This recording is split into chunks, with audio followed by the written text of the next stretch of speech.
कायद नून league Nawaz Sharif ने मुल्क में सियासी सरगर्मियों का आगाज़ कर दिया है। आज इस्लामाबाद से वो पहुंच रहे हैं, इसके बाद मरी जाएंगे। इम्कान है कि कल इस्लामाबाद की अदालतों में भी पेश होंगे। इसके बाद तकरीबन 3-4 दिन तक वो मरी में रहेंगे। आपको पता है इससे पहले भी माजी में जब जब कोई बड़े फैसले करना होते थे या मुशावरतें हुआ करती थी तो ख़ासतौर पर मरी में मियाँ साहब की जानिब से डेरे डाले जाते थे। तो अब की बार भी वो मरी पहुँचने का उनका इम्कान है। अहम मुलाकातें होनी है। इस वक्त जाती उम्रा से हमजा बाजवा हमें ज्वाइन कर चुके हैं, तो उनसे बात करते हैं और जानते हैं। हमजा बताइएगा आप क्या स्केड्यूल होगा मियाँ साहब का, क्या मसरूफियात रहेंगी आज? जी बिल्कुल, मियाँ मोहम्मद नवाज शरीफ आज लाहौर से इस्लामाबाद जाएंगे और वहाँ से वो मरी जाएंगे, क्योंकि उन्होंने मरी में 3 से 4 दिन स्टे करना है और अपनी कानूनी जो टीम है उससे मुशावरत करनी है। और कल उन्होंने कोर्ट में पेश होना है और सरेंडर करना है, क्योंकि हाई कोर्ट इस्लामाबाद ने उनको 24 अक्टूबर तक जो थी उनको बेल दी हुई थी। उन्होंने अपनी आज टीम से मुशावरत करने के बाद लाहौर से इस्लामाबाद रवाना होंगे बाय एयर और वहाँ से वो मरी स्टे करेंगे। अच्छा, अब मुझे ये भी बताइएगा कि यहाँ पर लीडरशिप में से कौन कौन मौजूद रहा, कुछ हाल अहवाल कल का भी दीजिए। कल दिन भर क्या होता रहा यहाँ पर? जी बिल्कुल, कल मियाँ नवाज शरीफ अपनी फ़ैमिली के साथ कल सारा दिन टाइम स्पेंड किया। उन्होंने अपने जो नवासे हैं उनके साथ टाइम स्पेंड किया। उन्होंने अपनी बेटी के साथ किया, क्योंकि 4 साल तक वो पाकिस्तान में नहीं आए थे। उन्होंने अपनी फ़ैमिली से बहुत दूर थे, जिसके बाद उन्होंने अपनी फ़ैमिली को कल पूरा दिन अपनी फ़ैमिली को टाइम दिया। और आज हिसाबदार के साथ ज़राए के मुताबिक वो मरी शिफ्ट होंगे और वहाँ जाके वो कानूनी टीम से मुशावरत करेंगे। अच्छा, मुझे ये बताइएगा उनके साथ मरीम नवाज़ भी जा रही हैं, इसके अलावा फैमिली के कौन लोग हैं जो कि उनके साथ इस्लामाबाद और फिर मरी जाएंगे? ज़राए के मुताबिक मरीम नवाज़, हिसाकदार और उनकी जो कानूनी टीम है वो उनके साथ मरी जाएंगे। वहाँ पे वो अपनी सारी जो प्लानिंग है कल के लिए जो उन्होंने कोर्ट में सरेंडर करना है और अपनी मुशावरत टीम के साथ वहाँ पे होंगे मरी में। अच्छा हमजा, कुछ इस हवाले से बताएगा, कल चूँकि ज़ाहिर है 4 साल के बाद मियाँ साहब अपने घर पहुँचे, फैमिली को टाइम दिया, खबरें क्या आई, बड़े जज्बाती मनाजिर होंगे, क्या सूरत हाल रही यहाँ पर? जी बिल्कुल, उन्होंने अपनी फ़ैमिली के साथ सुबह उठ के नाश्ता किया। नाश्ता वो भरपूर तरीके से करते हैं, जिसमें वो पाए नहारी सब कुछ वो करते हैं अपनी फ़ैमिली के साथ। उसके बाद उन्होंने दोपहर में अपनी फ़ैमिली के साथ लंच किया।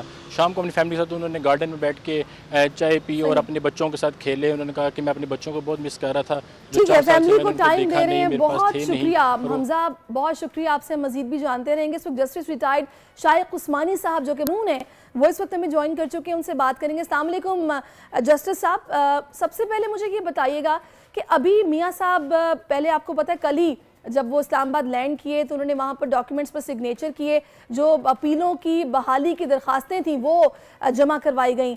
अभी ये जो केसेस हैं ये आगे किस तरह प्रोसीड करेंगे, क्या कानूनी ऑप्शन है मियाँ साहब के पास?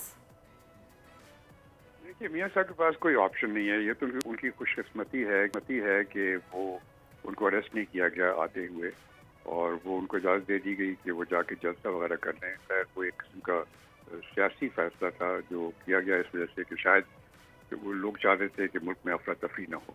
लेकिन जहाँ अब 24 तारीख तक उनको टाइम मिला हुआ है तो 24 तारीख को उनको पेश होना पड़ेगा कोर्ट के सामने। और नैब के केसेस तो दोबारा शुरू हो गए हैं और जब ये जो नैब का और जो लॉज थे उसको जब कल अदम डिक्लेयर कर दिया गया तो उसके बाद तो नैब के केसेस दोबारा शुरू हो गए और वो नैब ने उनके खिलाफ कार्रवाई करनी है और उनके खिलाफ वो यकीनन वारंट वगैरह लेके आएंगे और उनको अरेस्ट करने की कोशिश करेंगे। इसलिए दूसरे जो अपीलें हैं उनकी वो भी उनकी भी सुनवाई होगी और वो अपीलों के लिए भी उनको कोर्ट के सामने पेश होना होगा।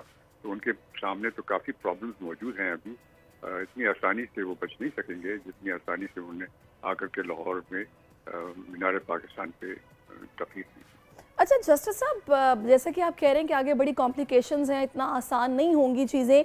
अभी ये भी एक्सपेक्ट किया जा रहा है कि जनवरी के लास्ट वीक तक इलेक्शंस भी होने जा रहे हैं और मियाँ साहब चूँकि कल आपने उनकी तकरीर सुनी ही होगी, वो बता रहे हैं कि सारे मसाइल का हल उनके पास है और कुछ हवा चल रही है कि चौथी बार मियाँ साहब वज़ीर आज़म बनने जा रहे हैं। तो वो जो नाअहली की तलवार है, क्या वो इतनी आसानी से हट जाएगी? देखिए, जहाँ तक कि नाअहली की तलवार है वो तो अभी नहीं हटेगी। वो तो चूंकि सुप्रीम कोर्ट ने फैसला कर दिया है और उनको सादिक और अमीन डिक्लेयर कर दिया कि वो सादिक और अमीन नहीं है, उस बेसिस पर वो नाअहल हो गए। वो तो जब वो कोशिश की थी उन्होंने कि अमेंडमेंट करके उसको सही कर दें, लेकिन वो कामयाब नहीं हुआ।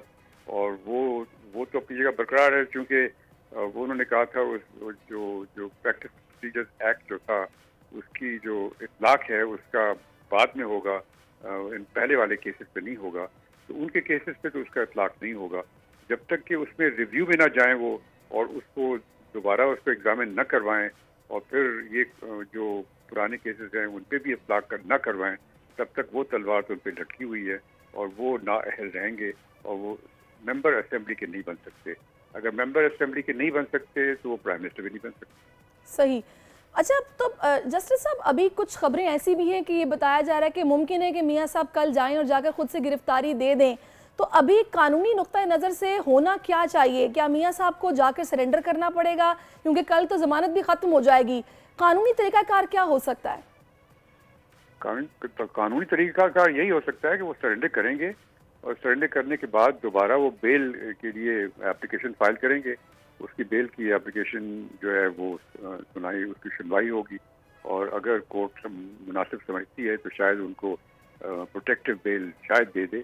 कोई ज़रूरी नहीं है कि दे, लेकिन शायद दे दे, क्योंकि यहाँ पर जो नैब का जो दिखाया गया है, जो पिछले जो सामने जब कोर्ट के सामने आए थे नैब, तो उनका जो एटीट्यूड था वो यही था कि वो नहीं चाहते थे कि उनको प्रोसिक्यूट किया जाए। तो इस सूरत में हो सकता है कि उनको शायद प्रोटेक्टिव बेल मिल जाए, लेकिन हर सूरत उनको बेल के लिए अप्लाई तो करना पड़ेगा। सही। बहुत शुक्रिया जस्टिस रिटायर्ड शाइख उस्मानी साहब, कीमती वक्त हमें दिया। और बिल्कुल ये सारे कानूनी मामलात तो हैं, एक लीगल जंग है जो मियां साहब को लड़नी पड़ेगी, और उसके बाद ही अगर तो इक़्तिदार उनके हिस्से में आना है तो इलेक्शंस होंगे तो ही पता चलेगा। लेकिन ये नाअहली की तलवार फ़िलहाल लटक रही है, फिर आगे सज़ा भी है, ये मामलात भी हैं। यकीनी तौर पर ये जो अभी इस्लामाबाद जा रहे हैं, इन्हीं चीज़ों को देखने जा रहे हैं। कानूनी टीम उनके साथ मौजूद है, मुशावरतें भी चल रही हैं। तो देखते हैं कि किस रुख को मामलात आगे जाते हैं और कितनी जल्दी इस मुल्क में इलेक्शन होता है, क्योंकि यही कहा जा रहा था कि मियाँ साहब आ रहे हैं, दैट मीन्स कि इलेक्शन होने जा रहा है। सब्सक्राइब करें और बेल दबाएं ताकि कोई खबर रह न जाए।